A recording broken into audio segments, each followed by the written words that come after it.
Muy buenas tardes, bienvenidos a Genio y Figura, yo soy Gaby Tinajero y el día de hoy tendremos la oportunidad de conocer más acerca de la historia de Berta Balestra, una apasionada por la lectura, promotora cultural y también escritora que ha publicado libros aquí en México, pero también en el extranjero. Platicaremos acerca de su historia, de sus inicios y de cómo es que hoy se dedica a promover el gusto por la lectura con las futuras generaciones. Acompáñenme en este episodio de Genio y Figura.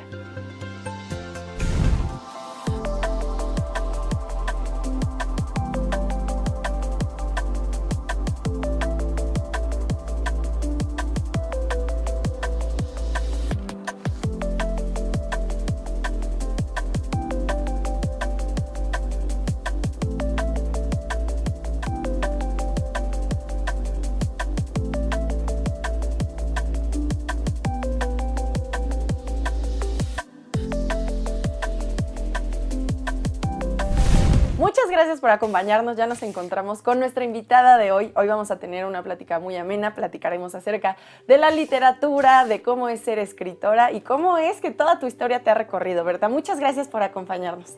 No, pues bienvenidos, me da mucho gusto tenerlos aquí en su casa. Es un gusto, Gaby, y un gusto platicar con tu auditorio. Muchísimas gracias. Pues vamos a empezar, Berta. Cuéntanos acerca del inicio de tu historia, de cuando era niña, ¿cómo eran esas épocas? ¿Qué hacías en aquella época? Bueno, mira, cuando era niña, yo soy la mayor de 5 hermanos, todos seguiditos, y vivíamos en la casa contigua a la casa de mis abuelos maternos. Nos separaba nada más un jardín, entonces podía ir y venir, y a mí me encantaba irme a casa de mis abuelos, pues huir un poco del bullicio de los bebés y todo lo que pasaba en mi casa, y porque en casa de los abuelos, mi abuelo escribía, era, bueno, poeta, columnista, hacía también obras de teatro, en fin, y además tenía un pequeño despacho de contabilidad que era con lo que se mantenía, pero ahí mismo en su casa, y tenía una excelente biblioteca.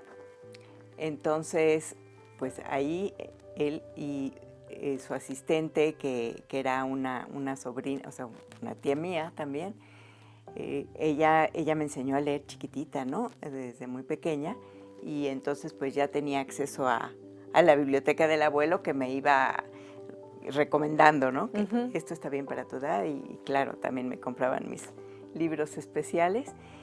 Y ahí vivía también en casa con mis abuelos el hermano de mi abuela, que él era artista plástico y fotógrafo, y entonces tenía pues su estudio de pintura, hacía algo eventualmente algo de escultura, y mucha fotografía. También tenía su cuarto revelado, como era antes, ¿no? Y entonces me invitaba, me encantaba meterme al cuarto oscuro con el tío, y entonces, bueno, pues estaba, como quien dice, en contacto permanente con la creación, ¿no? Con el arte, con los libros, con pláticas con adultos, digamos, y pues nada más cruzaba el jardín y estaba en una casa con otros 4 hermanitos y lo que eso implica, ¿no? Jugar a muchas cosas.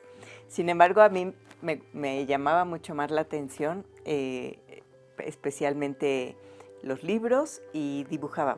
De chiquita hasta pensaban mis abuelos y el tío que yo iba para pintora, pero después cambié de camino. Pero ¿cómo fue este acercamiento a decir, me está gustando más la lectura? ¿Cómo te fue atrapando hasta llegar al punto de decir, voy a ser escritora? Pues mira, en aquella época me atrapaba muchísimo la lectura, pero no me daba por escribir, ¿no? Porque sí hay escritores que te dicen, no, pues es que yo ya en la primaria hacía versos, ¿no? O hacía cuentos. Yo no, yo era nada más consumía. Leía, a tal grado que, por ejemplo, una de mis hermanas le dijo un día a mi mamá, ay, qué suerte que no todas tus hijas son tan aburridas como Berta, porque a mí me gustaba sobre todo estar leyendo, ¿no? Y ellas, pues, la bicicleta y la avalancha y los patines y en fin, ¿no?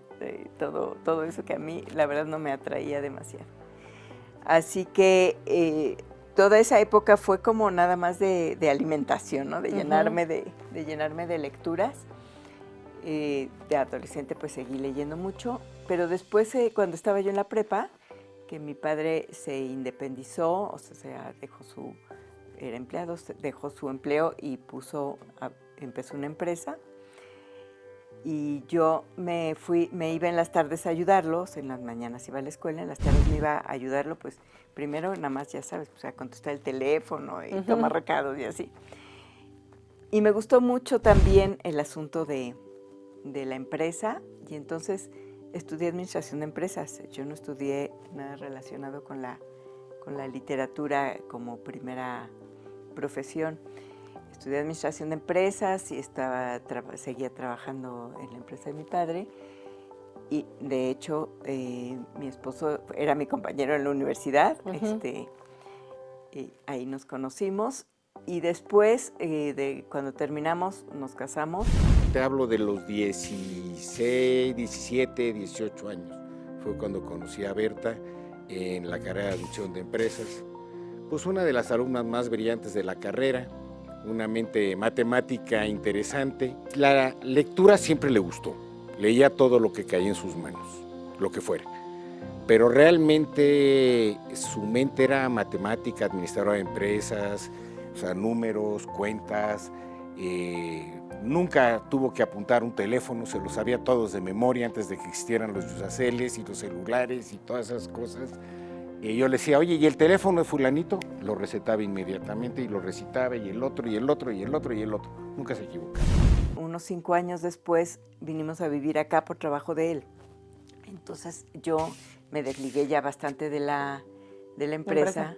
Y entonces entre la dejada de trabajar y el cambio de ritmo de vida, ¿no? Que de la Ciudad de México para acá, pues una gran diferencia. Claro. Y hace 36 años más. Así que, ¿y ahora qué hago, no? ¿Qué hago con mi tiempo? Sí. ¿No? Entonces, bueno, empecé todavía porque todavía estaba como muy enrielada en la línea de la empresa. Empecé por una maestría en el TEC de administración. Pero sí querías dedicarte a eso, o sea, en ese momento sí es como, pues sí me va a servir profesionalmente. Sí, a mí me gustaba mucho las finanzas y me gustaba mucho la planeación y el manejo personal, en fin. Me gustaba también mucho eso y digo, siempre leía porque me gustaba mucho leer, ¿no? Siempre, pero era más como mi hobby. Y después me embaracé de nuevo, tenía 2 hijas, pero me embaracé de la tercera, y entre las 2 chiquitas, la recién nacida y que el horario de la maestría era nocturno, dije no, pero además ahí fue cuando empecé a sentir que yo ya no era lo que más me atraía, ¿no? Me parecía un poco árido. Estaba la última materia que no me gustó nada, o sea, porque no me sentía muy ajena. Modelos matemáticos para la toma de decisiones. Y yo decía, esto ya no me está gustando tanto, ¿no? Entonces dije, no, interrumpo la maestría y a ver después qué pasa. Pero después, en cuanto ya un poquito ya la bebé estuvo un poquito más crecidita, dije, no, ya voy a ir por otro lado. Y entonces fue cuando empecé a ir a talleres literarios, acá en el Centro Toluqueño de Escritores. Y ahí sí me enganché de inmediato.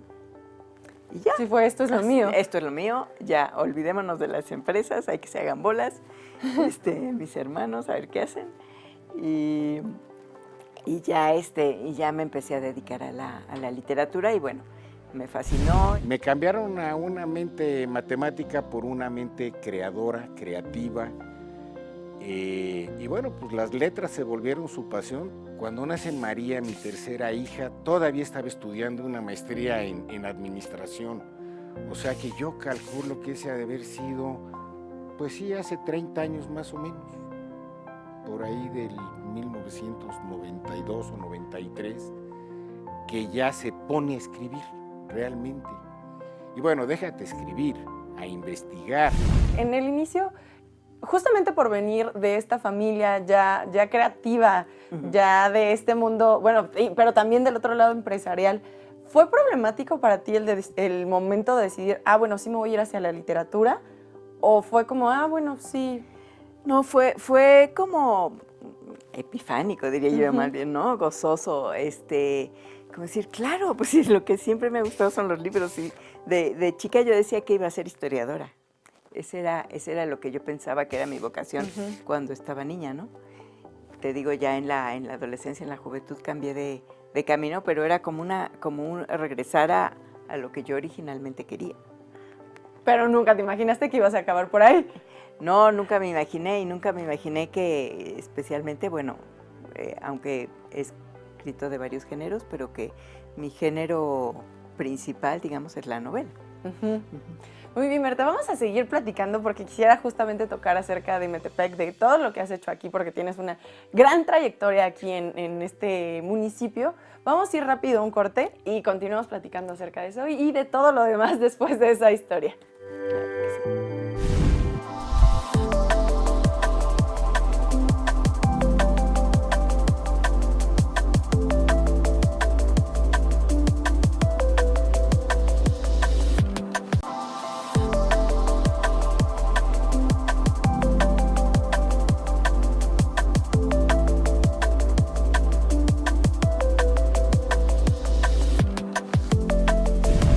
Continuamos aquí en Genio y Figura platicando con Berta y estábamos platicando en el bloque anterior acerca de cómo es que llegaste a Metepec.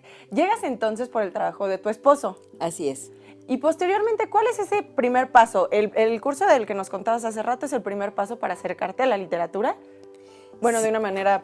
Sí, definitivamente sí. Esos talleres en el Centro Toluqueño de Escritores justo acababan de hacer algún convenio con el IMBA y entonces estaban viniendo talleristas de diversos lugares.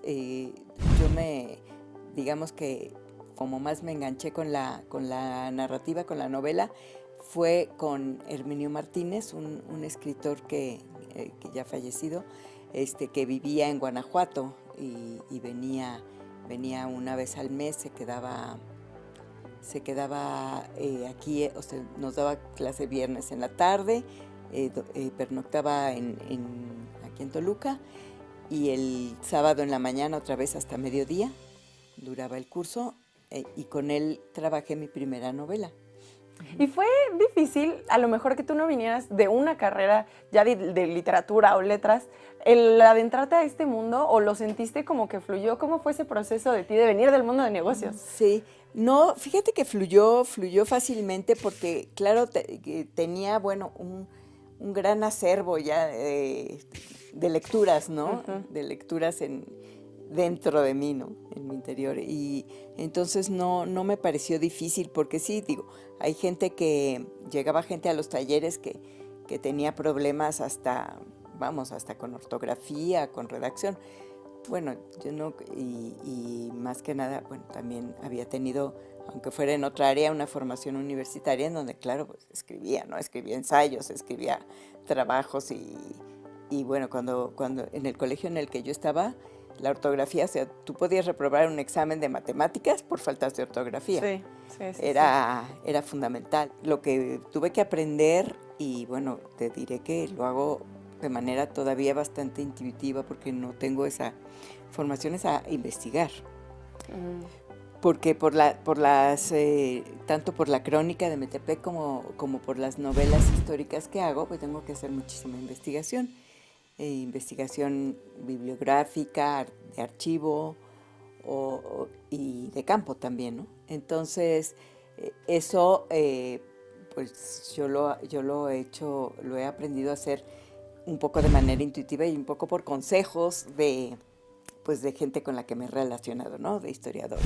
Ella es realmente apasionada en sus temas, sí los defiende a capa y espada.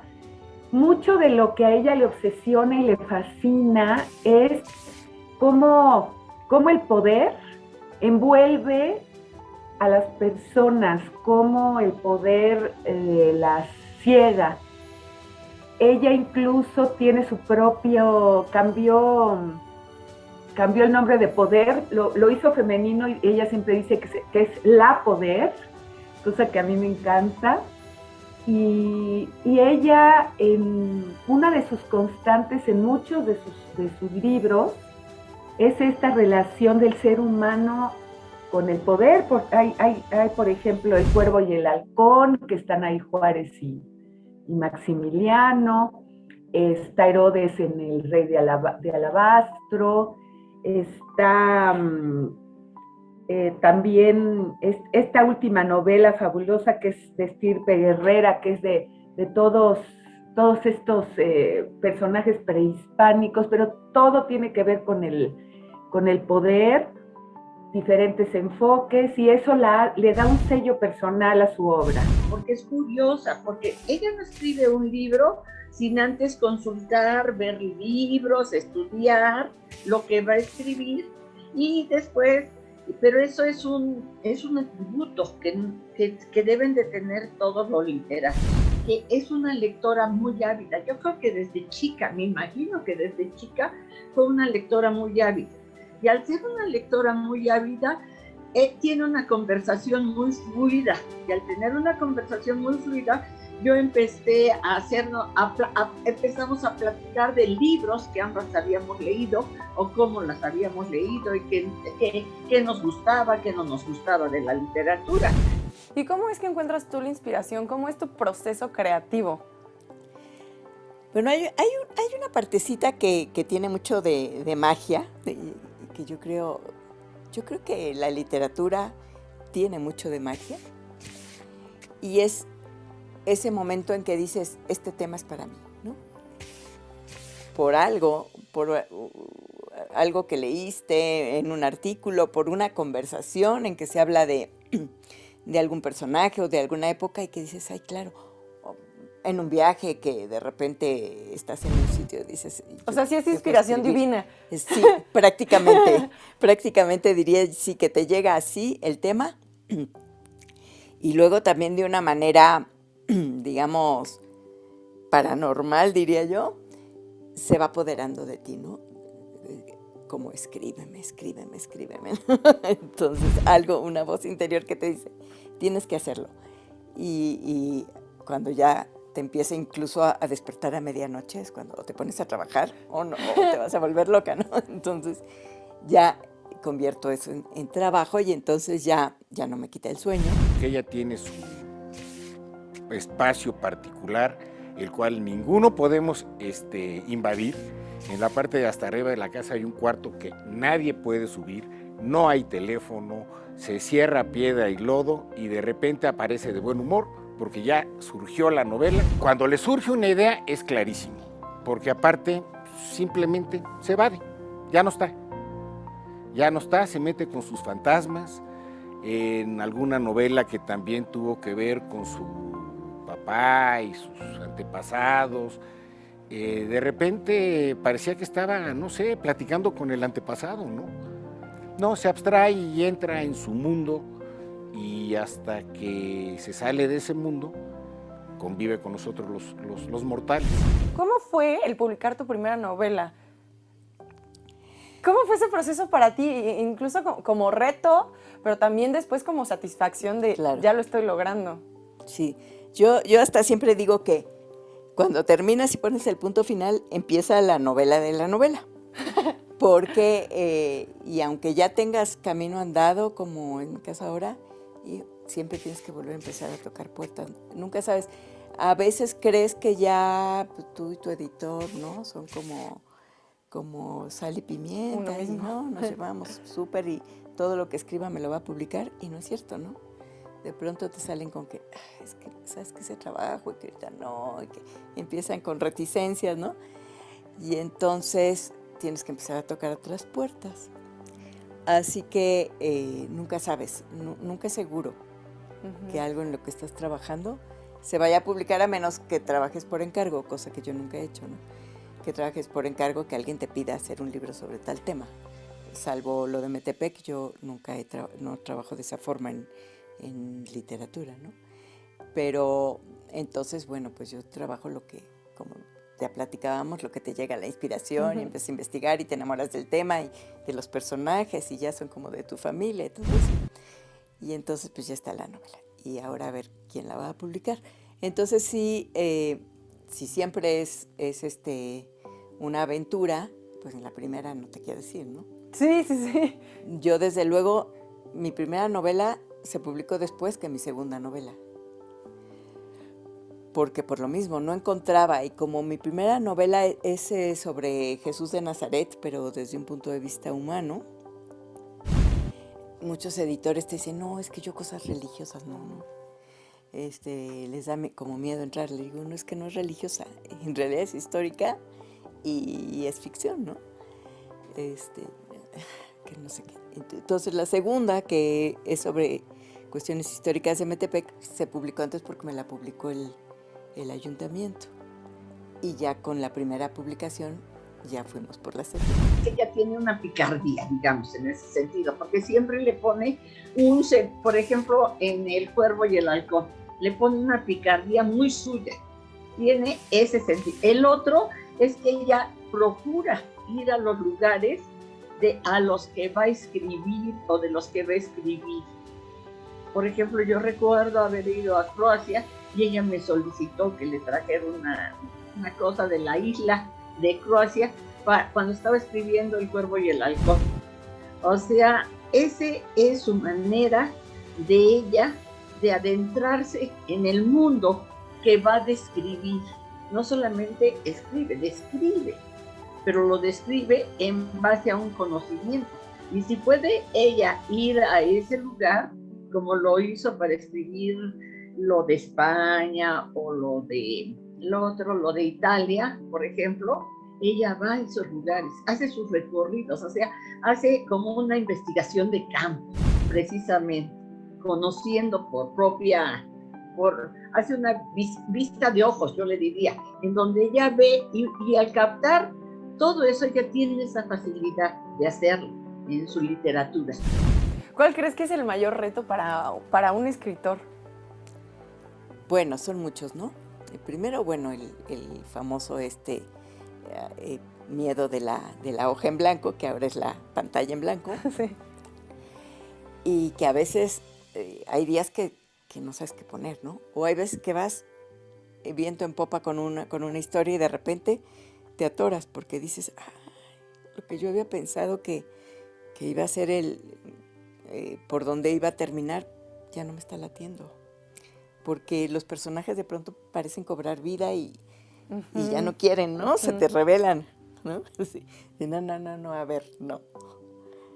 Yo no me voy a morir, ¿no? Por ejemplo, ¿no? O yo no me voy a enamorar de fulano, de fulano. En fin, entonces, pues tienes que ir con ellos y dialogar con ellos y ponerte de acuerdo, ¿no? Entonces, eso es una parte, ¿no? Otra, te digo, pues la investigación. Y siempre pongo como ejemplo, pero porque una de mis primeras novelas, es la cuarta, me parece, es sobre Herodes. Y eso lo escribí pues, hace 25 años por ahí. Tú no ponías Herodes, o sea, el internet empezaba apenas, estaba en pañales. Tú ponías Herodes, pues Herodes, ¿no? Y a lo mejor te remitía al Evangelio y ya, ¿no? Sí. Pero, entonces, pues, a investigar sin las herramientas que hay ahora, pues tuvo que ser escribiéndole especialistas en universidades del mundo. La mayoría ni siquiera te contestan, porque no eres su par, ¿no? Eres pues una escritora mexicana que vive en Metepec y que quiere hacer una novela. Ni te pelan. De pronto alguno te pela, te manda una lista de bibliografía sugerida, de la cual en México no hay más que un libro a lo mejor, ¿no? Entonces empieza la Biblioteca del Colegio de México, ahí hay uno. Y pues a ver si me dejan entrar. Y no lo encuentran. Sí. y así, ¿no? Entonces, bueno, finalmente conseguí la información que quería, conseguí quería viajar a Israel, en eso hubo un atentado ahí, tuve que cancelar mi viaje. Y entonces, pues, cuando puedes viajar a un lugar, te facilita mucho la hechura de la novela, ¿no? Pero cuando no, también se puede, claro, pues Julio Verne nunca salió de París, pero es el triple, cuádruple de trabajo. Claro. Porque tienes que acudir, pues, a crónicas, a gente que te cuente, a fotografías, a películas que están hechas en ese lugar, o buscarle, ¿no? Sí, bueno, y también como ha ido cambiando, yo creo que la manera de hacer literatura actualmente, ¿no? Que ya puedes contactar a cualquiera en cualquier momento, a cualquier hora y con la facilidad también de la investigación gracias a esta herramienta bendita que es el internet. Claro, claro. Claro, y también tiene sus contras, ¿no? Porque de pronto te sale alguien con que no puedes escribir sobre mi familia, ¿no? Sí, sí, sí. Bueno, Berta, vamos rápido a un corte y regresamos.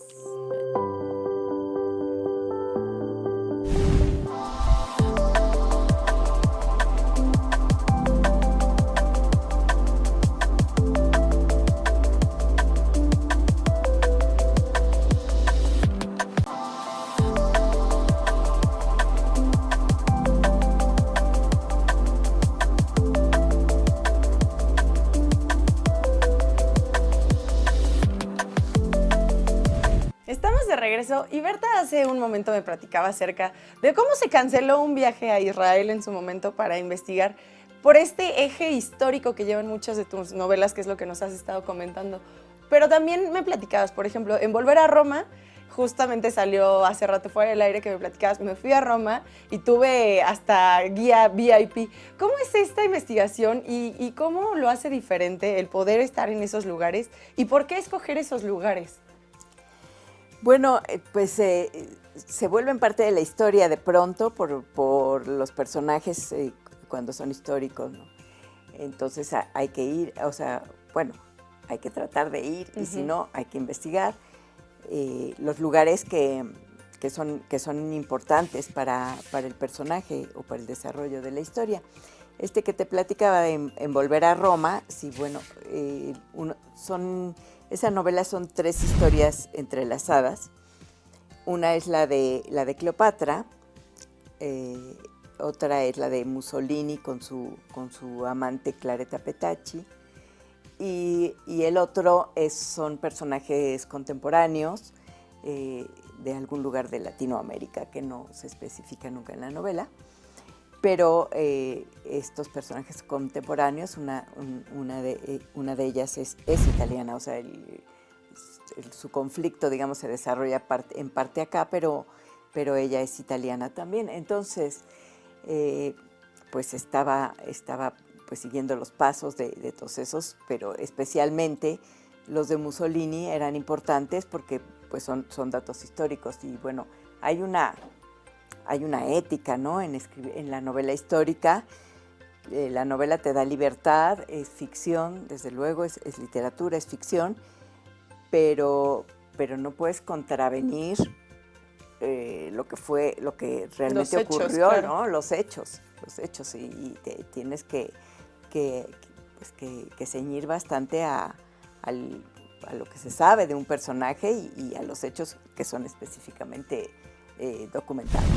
De repente un día estábamos desayunando y me dice, oye, voy a inventarte, Machado, que aparte es cierto, pero necesito saber y conocer la casa de Machado en España. ¿Y eso como para cuándo será? Pues, oye, pues ¿cuándo tienes un ratito para que vayamos? Pues anda tú. Pues sí, vamos a España a visitar la casa de Machado, había que hacer circo, maroma y teatro para que la dejaran entrar porque luego no era fácil.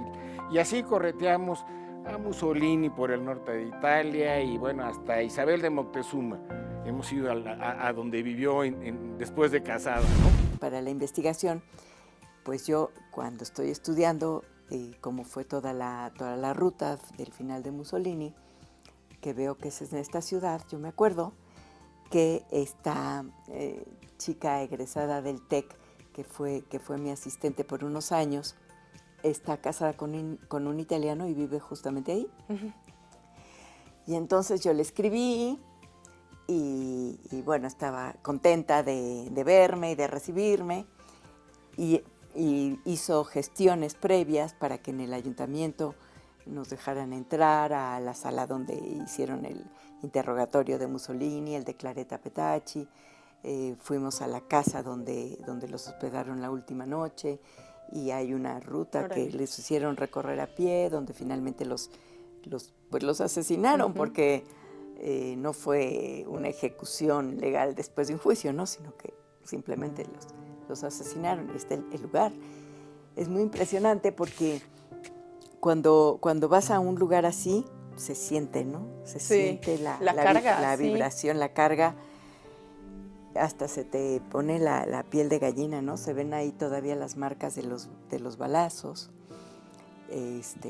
Pues la villa donde los hospedaron, donde, pues, imagínate el tipo de conversaciones que puede tener una pareja despidiéndose de la vida, ¿no? Ujú. Que saben que les queda poco, por más allá que fuera el villano y todo lo que quieras y equivocado, muy equivocado como gobernante, sobre todo al final.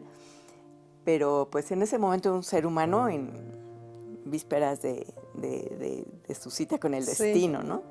Despidiéndose de su amante, que tenía, pues esta mujer estuvo perdidamente enamorada de él, una joven, que ella es la gran víctima de la historia, ¿no? Porque ella ni poder tuvo, ni nada, simplemente fue además la amante, ¿no? La de la sombra, porque pues él nunca dejó a su esposa. Entonces, bueno, toda esta historia que les relato en mi novela Volver a Roma, te digo, pues al ir a los lugares, pues sí percibes, ¿no? Esa energía, algo de trágico en el ambiente. Y bueno, al final esto es una inspiración, es eso extra que tú le puedes agregar al momento de escribir, ¿no? Más allá, sí de la investigación, pero el estar ahí siempre creo que es un valor agregado. Claro, ese es, bueno, pues el gran valor de la novela histórica sobre los libros de historia, ¿no? Los libros de historia, desde luego, pues te dan muchísimo conocimiento, pero esta forma de tratar de recrear los escenarios, de recrear eso, ¿no?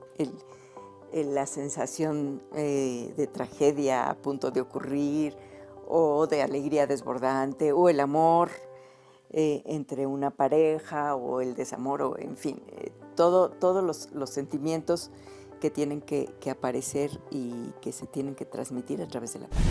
El chiste de la novela histórica que ella realiza es que no solo te da el dato duro histórico, sino que trabaja la psicología de los personajes, la psicología de Juárez, la psicología de Moctezuma, la psicología de los personajes, de Leona Vicario, digamos, que ha abordado.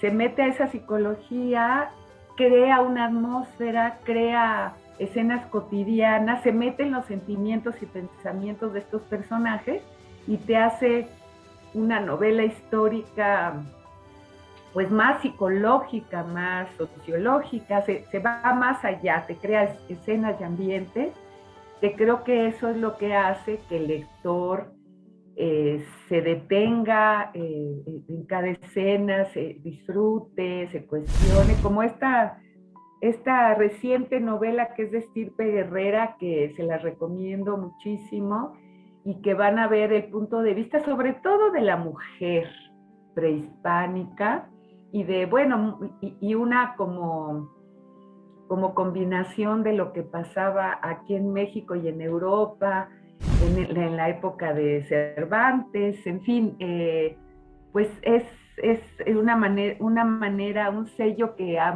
tiene Berta para manejar la novela histórica, que pues se ha dado a través de su trayectoria, que lo ha logrado con mucho trabajo y mucha investigación. Al hacer un análisis histórico no lo plantea como historiadora, o sea, no hace lo que hacemos los historiadores. Los historiadores somos somos bastante más aburridos, en el sentido de que vamos contando el 8 de junio de 1540 y ya sé qué cosa, o la encíclica del Papa, no sé qué cosa. Ella no, eso es la riqueza de su obra, que la ameniza, que le da, y eso capta al lector, y al captar al lector puede ella describirlo y tener una literatura que es además contemporánea. ¿Y es por eso que escoges este eje para tu escritura, de todo lo histórico? Sí, a mí me gusta mucho, o sea, tengo la facilidad de ponerme, ¿no?, en los zapatos de estos personajes, y como siempre me ha gustado mucho la historia, entonces me traslado. Eso sí me pasa desde niña, que no era escritora, por ejemplo, para mí uno de mis paseos favoritos con mis abuelos, que eran los que más nos hacían paseos culturales, era el castillo de Chapultepec, ¿no? O sea, yo ahí en el Alcázar, o sea, me sentía dama de Carlota, ¿no? Entonces, sí, me gusta, tengo como ese tipo de imaginación que me pongo en los zapatos y que siento empatía, ¿no? Con los personajes, incluso con pues, los villanos, pues también eran humanos, ¿no? Entonces, encontrar ese lado en el que pudieron haber tenido buenos sentimientos o alguna debilidad positiva, pues me gusta buscarlo y encontrarlo y con eso poder construir el personaje de novela. Y ahorita que estábamos platicando acerca del mundo exterior, afuera de México, algunas de tus novelas incluso han sido publicadas en España y has tenido premios y has presentado libros alrededor del mundo. ¿Cómo ha sido para ti el traspasar estas fronteras de tu escritura y al final de tu arte? Ay, es muy hermoso, ¿no? Esa sensación de sentir que representas a tu país en otra parte. Yo nunca he sido diplomático, igual me hubiera gustado, pero que a través de la literatura lo he podido percibir, es un gran orgullo, ¿no? Y es muy emocionante. Entonces, cuando la primera vez que estuve presentando una novela fuera fue en Canadá, en la Casa de México del propio consulado, y pues invitaban a comunidad hispanoparlante, ¿no? Porque los libros están en español. Pero bueno, claro, una comunidad hispana en uno de esos países pues no es nada más mexicana, ¿no? Sí. Aunque quien invite sea la Embajada de México o el Consulado de México, sino que pues van españoles, chilenos, argentinos, en fin. Y da mucho gusto ver cómo les interesa México, ¿no? Cómo se acercan con interés a historias que tienen que ver con nuestro país, que pues yo que lo amo mucho, pues me da muchísima emoción, ¿no? Entonces es padrísimo. Y de ahí, bueno, pues ya las publicaciones en España, pues son la verdad una gran satisfacción que no es fácil, desde luego, ¿no? Los españoles son bastante regionalistas, sí. y entonces no es fácil que se interesen en escritores de fuera. Y no uno, especialmente, sino dos, sí, sí, claro. Sí, 3 libros tengo publicados en España. ¿A 3? Que es Volver a Roma, La sombra en el muro. Sombras en el muro, Volver a Roma y la segunda edición también, también Sombras en el muro y segunda edición se publicó primero acá. Okay. Y de El Cuervo y el Halcón, que además es sobre la historia, historia de México abiertamente, ¿no? Y sin embargo tuvo cabida en España, así que sí, pues sí me da mucha emoción.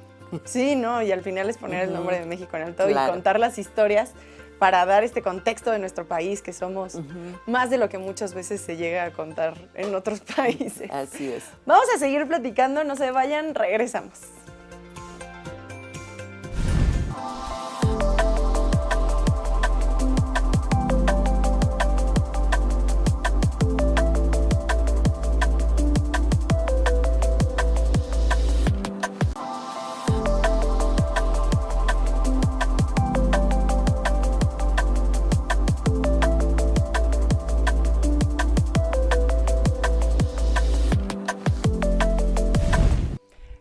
Platicando con Berta. Y Berta, ahora quisiera platicar acerca de todo lo que has hecho por nuestro municipio, cómo comenzaste y cómo fue desarrollándose tu trabajo aquí para Metepec. Mira, a mí me fascinó Metepec desde que llegué y no sé, como que me robó el corazón, ¿no? Y los ojos, ¿no? El color, la artesanía, el color del cielo, en fin. Y empecé a hacer la segunda novela que te contaba que fue la primera en publicarse, tiene que ver con la construcción del exconvento de Metepec, que me encantó. Justo en la primera visita que hice yo al exconvento con una amiga que es historiadora del arte, estaba haciendo su tesis de historia del arte sobre el exconvento, y entonces pues nos platicó con mucha pasión, digamos, ¿no? La visita guiada así que a un grupito de amigos. Y entonces ahí fue ese flashazo que te digo, yo tengo que escribir algo aquí. Y entonces hice una novelita, digo novelita porque es corta, en donde se encuentran las dos culturas, ¿no? La cultura indígena y la cultura española en el exconvento, en la construcción del exconvento. Y después escribí otra novela que se llama Puerto Río Penando, que también se desarrolla toda en Metepec, principalmente. En el 2000, bueno, ya se habían publicado esas dos novelas, las había ido a presentar a Trujillo, que es ciudad hermana de Metepec en el Perú, y después en el cambio de administración del 2000, pues quedaron en el área de cultura gente conocida mía por vecinas. Y entonces pues ahí se enteraron, o sea, por los peruanos de que yo había estado y que mis libros. Chistoso, ¿no? Porque dio la vuelta. Les llegó la información vía Perú, sí. O sea, un pequeño desviación de camino. Y entonces me invitaron a ser cronista. Te digo que al principio me costó, yo decía, bueno, pero es que yo no soy historiadora. Como que a mí la crónica se me hacía algo así como muy grande, muy serio. Pero dije, bueno, pues me puse a estudiar más. Entonces me pongo a estudiar más, pues más me enamoro, ¿no? Y a entrevistar a artesanos, y conocer más sobre las tradiciones, sobre las fiestas, y el patrimonio cultural, que siempre me gustó mucho, el exconvento, que pues, había sido mi primer enamoramiento de Metepec, la iglesia del Calvario, me invitaron a participar en el patronato de restauración del Calvario. En fin, me fui como introduciendo más en todos los ámbitos, tanto en el artesanal como en el del patrimonio, como te digo, con el Colegio Mexiquense, archivos, etcétera. Desde que llegó se empezó a meter en una y otra actividad, todas relacionadas con la cultura, todas relacionadas con la historia de Metepec, y pues su misma inercia que ya traía la hizo verdaderamente echarse un clavado, ¿no?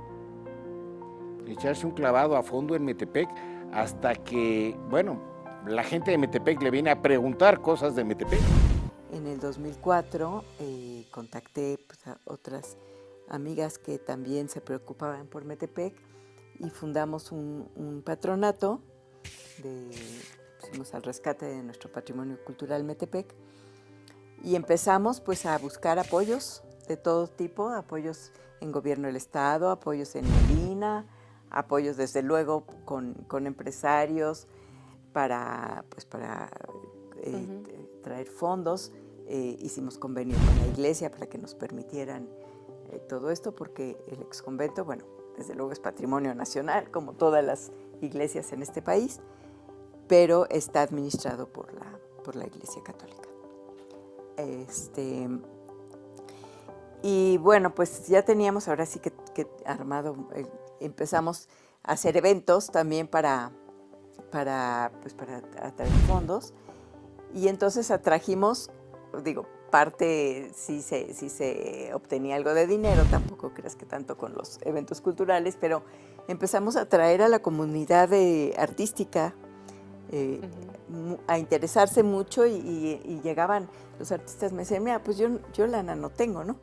Pero te exponemos y te regalo un cuadro para que lo rifes.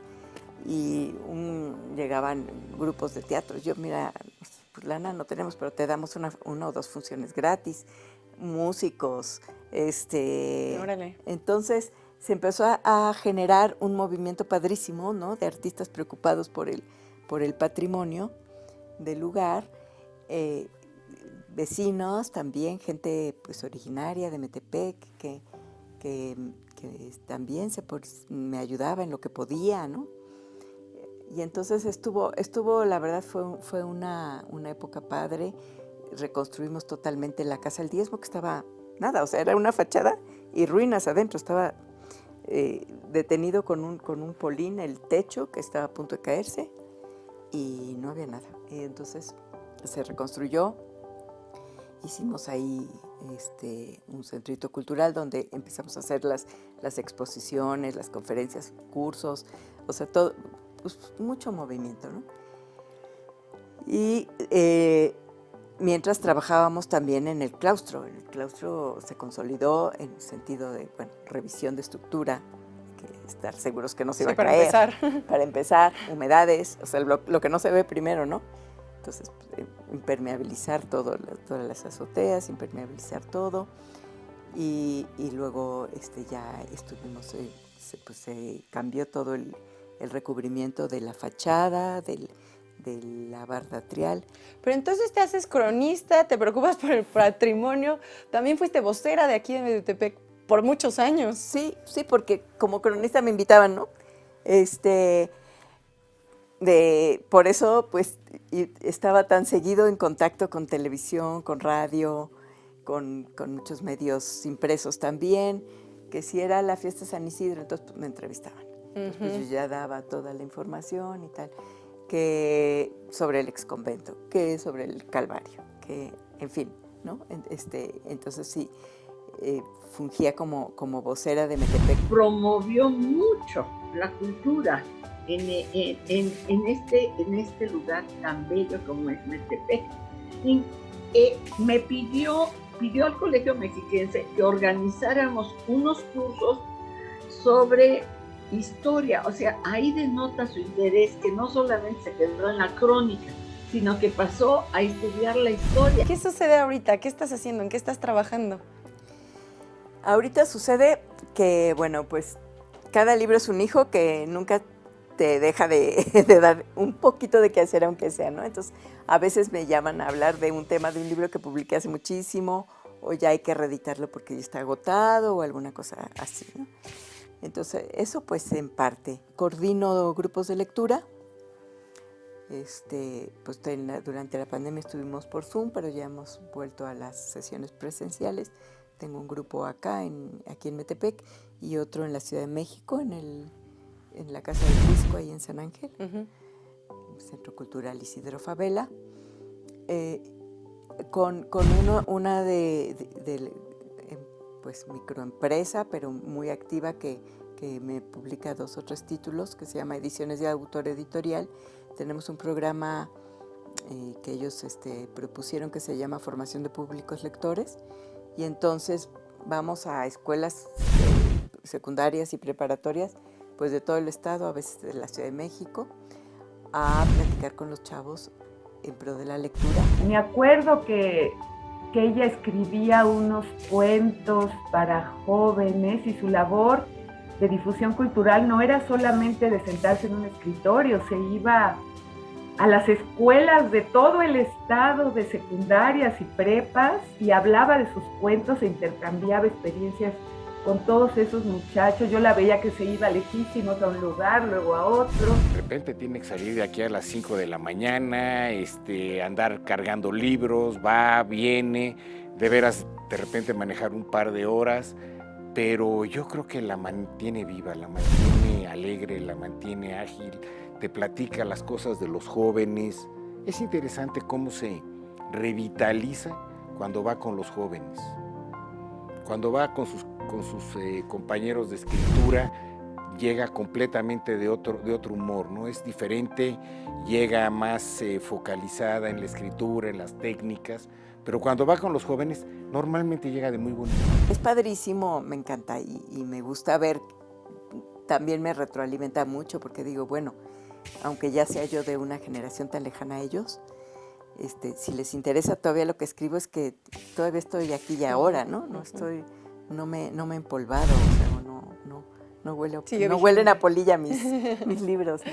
Pues Berta, estamos llegando al final de este programa, pero quisiera darte un espacio, a lo mejor ahorita a nosotros nos encanta compartir el gusto por la lectura, y algún mensaje que tú quisieras dar para todos aquellos que es como, ay no, me cuesta o me aburre, es todo tuyo. Bueno, yo creo que es que no todos los libros son para todo el mundo, ¿no? Hay que encontrar cuál es tus autores, cuál es tu tipo de historias, si te gusta la ciencia ficción, si te gusta lo histórico, si te gusta lo psicológico, lo filosófico. Hay que irle encontrando, ¿no? Cuando encuentren un autor que les diga algo, no lo agoten. No lo dejen hasta que lo agoten, ¿no? Es que léanse todo su libro, hasta que yo les digo, bueno, esto lo dice Lin Yutang, un autor chino-americano del siglo pasado. Él dice, busquen sus amantes literarios. Y luego, bueno, pues se vale terminar una relación y buscarse una nueva pareja. Entonces, bueno, agoten a un autor hasta que ya no les diga nada y búsquense una nueva pareja. Buen tip. Entonces, pues eso, ¿no? Buscar lo que les diga algo. Y recordar una cosa, hay series buenísimas, hay películas buenísimas, no digo que no las vean, claro que sí, yo también las veo, pero hay una cosa que solo los libros alimentan, y solo los libros de ficción, que es la imaginación. Y el que no imagina no puede ser creativo, y el que no es creativo está condenado a ser mediocre. O sea, van a ser los del montón a los que un creativo les dé órdenes. Entonces, el que quiere sobresalir del montón tiene que ser creativo en cualquier área, ingeniero, astronauta, lo que sea. Los creativos son los que sobresalen, y para ser creativo hay que alimentarle la imaginación, y lo único que alimenta la imaginación son los libros de ficción. Pues con ese mensaje creo que nos vamos, es un muy bonito cierre. Muchas gracias por tu tiempo, por prestarnos tu espacio, compartirnos un poco acerca de tu vida y pues bueno, de toda tu trayectoria que muchos de aquí conocemos, y si no la conocemos hay que acercarnos a través de tus libros. A lo mejor puede ser, tus libros pueden ser el amante de alguno de los que nos están viendo en este momento. Ojalá. Muchas gracias, Berta, por todo, y muchas gracias ahí en casa por acompañarnos. Esto fue Genio y Figura, nos vemos en una próxima emisión. Gracias, Berta. Gracias, Gaby, gracias a todos.